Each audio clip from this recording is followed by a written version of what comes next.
Assalamu alaikum. Hope you are all doing fine and this is our second topic. First हमारे पास जो antipyretic and analgesic के जो first हमारे पास थी group classification वो थी सैलिसाइक्लिक एसिड डेरिवेटिव्स की। उसके अंदर 4 कंपाउंड्स थे, 4 मेंबर्स थे उसके, वो हमने रिसेंटली लेक्चर में कवर कर लिए हैं। अब उसकी सेकंड क्लास आ जाती है जो कि है पैरा अमाइनो फिनोल डेरिवेटिव्स। ठीक होगी, ये आप क्लासिफिकेशन जो मैंने बिल्कुल सबसे फर्स्ट लेक्चर में शेयर की थी, आप उसको कहीं पे लिख कर नोट कर ले। वो क्लासिफिकेशन भी एग्ज़ाम्स में आती होती है तो आपको याद रहेगा इस तरह। अब उसकी फ़र्स्ट क्लास हमने सैलिसाइक्लिक एसिड डेरिवेटिव्स की कंप्लीट कर ली थी। नेक्स्ट है हमारे पास सेकंड है पैरा अमाइनो फिनोल डेरिवेटिव्स। अच्छा, इसके अंदर हमारे पास 3 कंपाउंड्स आते हैं, एसिड एनालिड, फिनासेटिन एंड पैरासीटामोल। इसकी थोड़ी सी मैं हिस्ट्री बता देती हूँ सबसे पहले कि पैरामाइनोफिनोल डेरिवेटिव्स जो हैं ये एक एनाल्जेसिक एंड एंटीपायरेटिक एक्शन को रखते हैं, लेकिन एंटी इन्फ्लेमेटरी एक्शन इनके पास नहीं होता। जिस तरह पिछले हमारे पास सैलिसाइक्लिक एसिड डेरिवेटिव के पास ये तीनों प्रॉपर्टीज़ थी सैलिसाइक्लिक एसिड की, कि उसके पास एंटी इन्फ्लेमेटरी प्रॉपर्टी थी, एनाल्जेसिक थी, एंटीपायरेटिक भी थी। ठीक है, लेकिन हमारे पास फिनोल डेरिवेटिव ये पैरामाइनोफिनोल डेरिवेटिव्स के पास एंटीपायरेटिक और एनाल्जेसिक इफेक्ट है, जबकि एंटी इन्फ्लेमेटरी एक्टिविटी इसके पास नहीं है। इसका जो फर्स्ट मेंबर है वो है एसिड एनालिड। एसिड एनालिड की मैं थोड़ी सी इसकी थ्योरी आपको बता दूं, हिस्ट्री बता दूं कि ये 1886 में इंट्रोड्यूस हुआ था और इसके पास एंटीपायरेटिक एनाल्जेसिक इफ़ेक्ट के तौर पे ये हुआ था। उसके बाद इसके साइड इफ़ेक्ट्स आना शुरू हो गए थे ज़्यादा से ज़्यादा। उसके अंदर इसकी जॉन्डिस शामिल था और मेट हेमोग्लोबिनीमिया शामिल था। ये ज़्यादा टॉक्सिक हो गया था, इस वजह से इसको विदड्रॉ कर लिया गया था। इसका ये कंपाउंड का स्ट्रक्चर भी एसिड एनालिड का। नेक्स्ट हमारे पास फिनासेटिन आया था कि उसी एरा में, उसी ईयर में आप कह नहीं है, उसी एरा में हमारे पास फिनासेटिन आया था, इसी की कंपाउंड की थोड़ी सी मॉडिफिकेशन करके, लेकिन उसके भी साइड इफ़ेक्ट्स आने ज़्यादा शुरू हो गए थे, जिसके अंदर नेफ्रोटॉक्सिसिटी बहुत ज़्यादा थी, इसलिए उसको भी ख़त्म कर दिया गया, विदड्रॉ कर लिया गया मार्केट से। उसके बाद जी हमारे पास आया था 1893 में पैरासीटामोल। पैरासीटामोल का दूसरा नाम है एसिड अमाइनोफिन। वो आया था 1893 में और ये अब तक यूज़फुल एजेंट के तौर पर काम कर रहा है, जिसका इफ़ेक्ट है एंटीपायरेटिक एंड एनाल्जेसिक इफ़ेक्ट है हमारे पास। ये हमारे पास है पैरासीटामोल का स्ट्रक्चर, जिसके अंदर एक अटैच है और ये हमारे पास एक ये कंपाउंड अटैच है। इसकी हम स्ट्रक्चर एक्टिविटी रिलेशनशिप देख लेते हैं कि क्या होता है। कि ये सबसे पहले कि ये आपके पास कंपाउंड है, इसके फिनोलिक ग्रुप के साथ अगर हम इसकी ईस्टरिफिकेशन करवाते हैं, ईस्टर ग्रुप अटैच करवाते हैं, तो एक ग्रुप के साथ अगर हम मिथाइल, प्रोपाइल या इथाइल लगाएं तो उसका क्या इफ़ेक्ट आता है। तो सबसे पहले अगर हम मिथाइल और प्रोपाइल लगाएंगे तो उसके जो साइड इफ़ेक्ट्स हैं वो ज़्यादा हो जाएंगे, जबकि इथाइल ग्रुप से उसके साइड इफ़ेक्ट कम होंगे as compare to the ethyl one.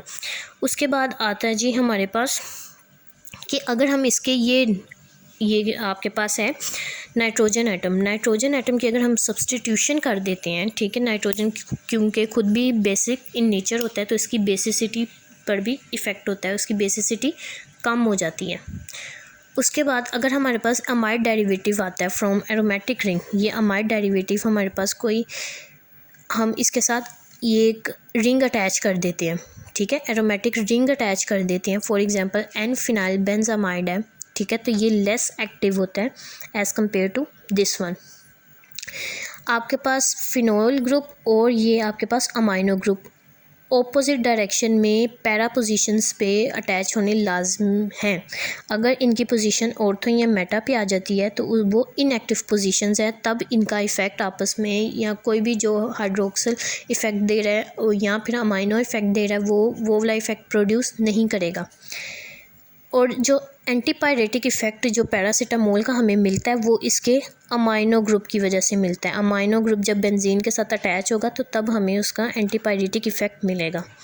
उसके बाद है कि अगर हम इसमें से, क्योंकि स्ट्रक्चर आपके पास ये है ना पैरासीटामोल का, अगर हम इसका OH ही रिमूव कर देते हैं तो फिर क्या होगा, OH इसका हाइड्रोक्सिल ग्रुप को रिमूव करने से इसकी टॉक्सिसिटी में इजाफा हो जाएगा। ये हमारे पास कंपाउंड ऐसा बन जाएगा, और ये कंपाउंड आपके पास एनिलीन था जो कि टॉक्सिक इन नेचर था, और ये हमारे पास जॉन्डिस प्रोड्यूस कर रहा था और मेट हीमोग्लोबिनीमिया प्रोड्यूस कर रहा था, ये कर रहा था। नेक्स्ट हमारे पास है अगर हमारे पास ये हाइड्रोक्सिल ग्रुप जो है, ये वाला ग्रुप, ठीक है, is replaced by ether sides, ether group अगर हम अटैच कर देते हैं तो इसके साइड इफ़ेक्ट इंक्रीज़ हो जाएंगे। ये हमारे पास इसकी चंद जो है वो स्ट्रक्चर एक्टिविटी रिलेशनशिप है। और अब सबसे पहले हम आ जाते हैं पैरासीटामोल पे।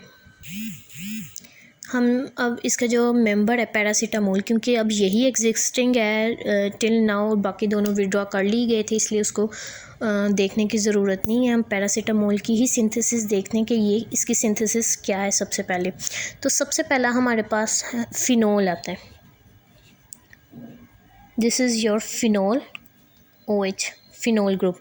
फिनोल ग्रुप इज़ नाइट्रेटेड, इसको हम नाइट्रेटेड करते हैं using the sulphuric acid H2SO4 and nitric acid HNO3, ठीक है। This is your phenol group is treated with the sulfuric acid, with nitrated with the sulfuric acid and nitric acid to form the 4-nitrophenol.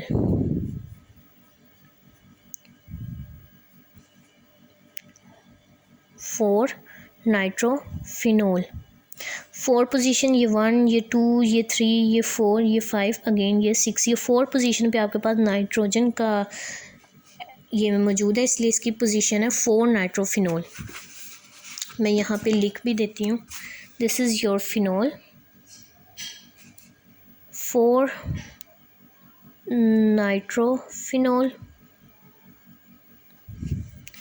Again 4-nitrophenol is reduced to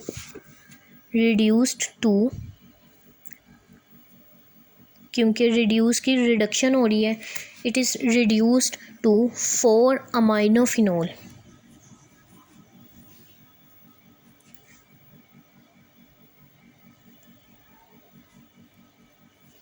OH ऐसे ही रहेगा, NO2 की जगह NH2 आ जाएगा। ये इसकी position भी 4 है, इसलिए इसको 4-अमाइनोफिनोल, ये अमाइन ग्रुप अटैच हो गया। It is further reacted with the acidic medium, acidic anhydride, it is further treated with the acidic anhydride. ये इसका आपके पास है स्ट्रक्चर, NH3 C++O CH3। इसने यहाँ से टूटना है, यहाँ से ये कंपाउंड ब्रेक करता है और अटैच हो जाता है आपके पास नेक्स्ट पे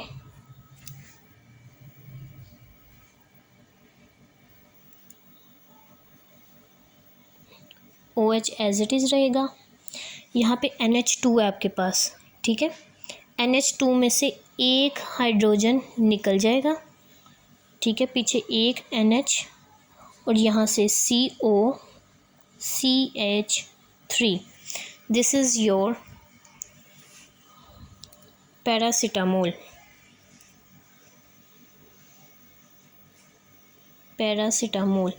आई अगेन रिपीटेड, इस कंपाउंड का नाम है 4-अमाइनोफिनोल। इसके अंदर बेसिक असल में 3 स्टेप सिर्फ होते हैं, 3 स्टेप ये रिएक्शन है। यहाँ पे मैं यहाँ पे लिख देती हूँ। सबसे पहले यहाँ पे आपका होता है नाइट्रेशन का प्रोसेस, नाइट्रेशन हो रही है इधर, यहाँ पे आपकी रिडक्शन हो रही है, ठीक है, और यहाँ पे आपकी एसिटाइलेशन हो रही है। ये 3 प्रोसेस सिर्फ हो रहे हैं और उस पर आपकी पैरासीटामोल सिंथेसाइज हो रही है। ये मैं अगेन इस प्रोसीजर को रिपीट कर देती हूँ कि phenol is nitrated with the sulphuric acid and nitric acid to form the four nitrophenol. क्योंकि 4 पोजीशन पे आपका नाइट्रोजन का ये एटम मौजूद है, इसलिए 4-नाइट्रोफिनोल, OH की वजह से इसको फिनोल कहा गया। It is further reduction and cause and synthesize the four aminophenol. Okay, then it is further acetylation with the acetic anhydride। ये आपके पास acetic anhydride है कंपाउंड, यहाँ से ब्रेक करता है और ये वाला जो आपके पास कंपाउंड है, ये वाला, ये सारा इधर जाके अटैच हो जाता है, ठीक हो गया। तो ये इसके साथ अटैच हो जाएगा, NH2 था, इसमें से एक हाइड्रोजन बाहर आ जाएगा और आगे इसके साथ ये वाला कंपाउंड जो आपका ये अटैच हो जाएगा। ये आपके पास आ गया पैरासीटामोल। मैं आपको दिखा भी देती हूँ, ये आप इसके स्क्रीनशॉट भी ले लें ताकि आपको ना ये इजी पता चल जाए इसकी सिंथेसिस कैसे हो रही है। ये लिखी हुई है मैंने, 3 स्टेप्स इन्वॉल्व होते हैं, नाइट्रेशन, रिडक्शन एंड एसिटाइलेशन। बिल्कुल साथ साथ nitration is followed by the reduction and it is further followed by the acetylation process. Next हम आ जाते हैं इसकी एप्लीकेशन पे। एप्लीकेशन इसके अंदर 2 ही इफ़ेक्ट आते हैं, एक एंटीपायरेटिक और एक एनाल्जेसिक इफ़ेक्ट देता है। साइड इफ़ेक्ट्स इसके जो हैं वो हिपेटोनेक्रोसिस कोज करता है और इवन डेथ भी कोज कर देता है अगर हम इसकी डोज को इंक्रीज़ करते हैं तब। अगर इसकी जो अडल्ट्स हैं वो मोर देन 10 ग्राम ले लेते हैं सिंगल डोज, ठीक है, तो हिपैटिक डैमेज आ जाता है। हिपेटोनेक्रोसिस प्लस हिपैटिक डैमेज आता है इसके अंदर। अगर अडल्ट्स जो हैं वो डोज ले लेते हैं more than 10 gram in a day, adults जो हैं मोर देन 10 ग्राम डोज लेते हैं पर डे। और जो हैं क्या कहते हैं चाइल्ड हैं वो उनकी डोज होती है, जो 2 इयर्स ओल्ड चाइल्ड होते हैं, 2 इयर्स ओल्ड चाइल्ड, उनकी डोज जो होती है वो मोर देन 3 ग्राम पर सिंगल डोज जो होती है। तो तब ये आपकी जो है तो ये हिपैटिक डैमेज कोज करता है। इसकी मेटाबॉलिज्म देख लेते हैं। मेटाबॉलिज्म क्या चीज़ है? सबसे पहले पैरासीटामोल जो है वो सबसे पहले मेटाबोलाइज लीवर में होता है। ये लीवर में ये आपका मेटाबोलाइज हो गया। उसके बाद इसके कुछ मेजर मेटाबोलाइट्स बनते हैं जो कि सल्फेट्स, ठीक है, लीवर में हो गया। उसके बाद इसके मेटाबोलाइट्स होते हैं, एक सल्फेट होता है, दूसरा आपके पास आ जाता है ग्लूकुरोनाइड्स, ये आपके पास मेटाबोलाइट्स बनते हैं, ठीक हो गया। They are excreted by the kidney, only a small significant amount है 5 to 10% जो मेटाबोलाइज होती है वाया हिपेटोक्रोम साइटोक्रोम P450, ठीक है। कितनी इसकी छोटी सी अमाउंट आप कह लें 5 to 10% मेटाबोलाइज किससे होती है? साइटोक्रोम P450 एंजाइम से ये होती है, ठीक हो गया, छोटी सी एक अमाउंट। और उसके अंदर भी स्पेसिफिकली 2 हमारे पास होते हैं, साइटोक्रोम 2E1 और दूसरा साइटोक्रोम 3A4। इससे ये फर्दर मेटाबोलाइज होती है। ये इस तरह कर देती हूँ, ठीक हो गया। सबसे पहले तो ये लीवर में मेटाबोलाइज होती है और इसके मेटाबोलाइट्स बनते हैं सल्फेट्स और ग्लूकुरोनाइज्ड। मेजरली मेटाबोलाइज्ड ये साइटोक्रोम 450 से होती है। 450 से भी फर्दर स्पेसिफिकली जो है वो cytochrome 2E1 and cytochrome 3A4 से होती है। अब एक आप कह लें कि इट इज़ ये जो है 2 cytochrome 2E1 and 3A4, these are primarily responsible for the toxic effect of paracetamol जो हमारे पास आते हैं, उसकी ये रिस्पॉन्सिबल होती है due to minor alkylating metabolite. यहाँ पे मैं एक नाम लिख रही हूँ, एन एसिटाइल पैरा बेंजोक्विनोन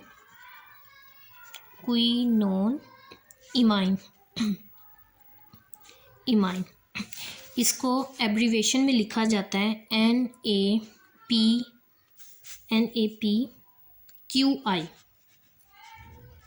ठीक है। ये आपके पास आपने ये इसको याद रखना है कि ये एक मेटाबोलाइट है, N acetyl para benzoquinone imine. ये रिस्पॉन्सिबल है जो पैरासीटामोल के साइड इफ़ेक्ट्स आते हैं उसके लिए ये रिस्पॉन्सिबल है, ठीक है। ये कंपाउंड ये आपने याद रखना है। ये मोस्ट ऑफ द केसेस ना पूछा जाता है हमारे वाइवा में।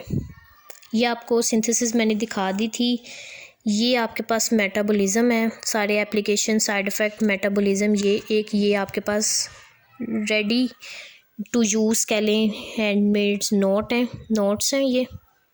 इसका आप स्क्रीनशॉट ले सकते हैं और प्रिंट वगैरह भी करवा सकते हैं। ये आगे सिंपल इसकी जो है वो मेटाबॉलिज्म सारी बताई हुई है सल्फर हाइड्रेट के। इसको आप ना भी करें तो ऐसा कोई मसला नहीं है कि पैरासीटामोल मेटाबॉलिज्म लीवर में होती है, एक कंजुगेशन की तरफ चले जाता है और एक साइटोक्रोम P450 सिस्टम में फर्दर ये प्रोसीड करता है। ये आपके पास केमिस्ट्री आ जाती है इसकी। Paracetamol consist of benzene ring core substitution by the 1 hydroxyl group and nitrogen atom as a amide group use हो रहा होता है। पैटर्न उसका होता है 1,4। ऑल्टरनेट होता है, ऑल्टरनेट नहीं सॉरी, ये आपस में ऑपोजिट पैरा पोजीशन पे होते हैं, एक सीधा और एक उल्टा। 1,4 पैटर्न पे ये आपके पास होते हैं। Amide group is acetamide. It is an extensively conjugated system as the lone pair of hydroxyl oxygen, the benzene pi cloud, and the N-lone pair substitution of carbonyl carbon, lone pair and oxygen all are in lone pair. ये just इसकी chemistry है। हमारा जो second वाला group है para amino, हमारे पास जो इसका दूसरा ग्रुप था एनाल्जेसिक एंड एंटीपायरेटिक क्लास का पैरा अमाइनो फिनोल डेरिवेटिव्स, उसका एक ही हमने मेंबर किया है पैरासीटामोल, और सिर्फ वही करना है, वो यहाँ पर आके एंड हो जाता है। अब हम नेक्स्ट जो है वो नेक्स्ट लेक्चर में करेंगे थर्ड इसका ग्रुप।